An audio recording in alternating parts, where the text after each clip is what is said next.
and now we're back in the garden. Dabney is back in this morning. Good morning, Dabney. You know, I don't know, it's bad luck. What, I come to the studio last week, little showers. This week, showers. Yeah. And, you know, the rain, the gardens are really kind of, mine in particular, is really stressing out from all this rain. Exactly. I mean, nothing is actually dying, but they're not, they're just not producing like they should. I'm getting an awful lot of growth, and it's very difficult to try to slow it down. I'm thinking very seriously, probably my squash plants are pretty much gone, where my eggplant, my peppers, I'm just not getting good fruiting. I think I'm going to start pulling things out and start thinking in terms of a fall garden. Really? Yes. Okay. Yes. Interesting. But it's just because of this rain, and some of the other viewers may want to do the same thing. Yeah. Getting to some of the problems we have. I Yes. brought a picture along. Rick from Gloucester Point emailed this to me, and what we have here, and it may not get a good shot, but basically what it is rose, and in the spring we were talking about rosette disease. Yeah.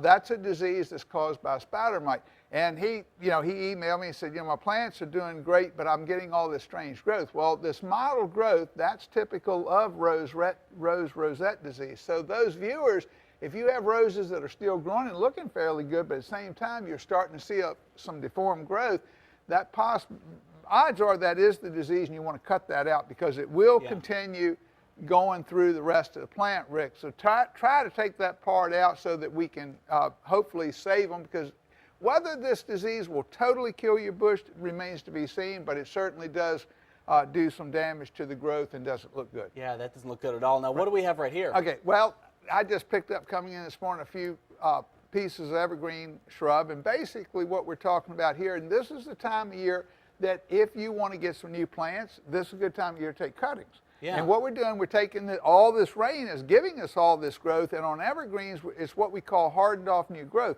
So these are the pieces we want to try to root, and what we do is take pieces, as I'm showing here, 4 to 6 inches, strip the bottom leaves off, stick in a little bit of rutone, put it in a medium of sand and peat, put a little cover over. What I usually use is a clear cleaning bag, and just put it back behind my shrubs in the yard in the shade, and within about 90 days we have new plants, and then next year we can plant them out into the garden.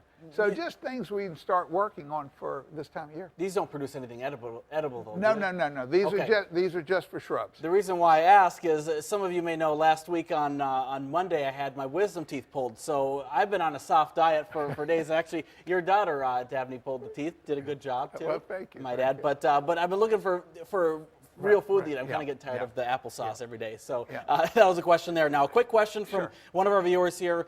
She has a gardenia bush. She's had trouble trying to plant it. When is the best time to plant gardenia bushes? We can still do it. We can do it in the fall, and we can do it in spring. The nice thing about fall, the promotion always fall is for planting. And the nice thing about planting in the fall is the fact that you don't have to worry about watering so much with the cool weather.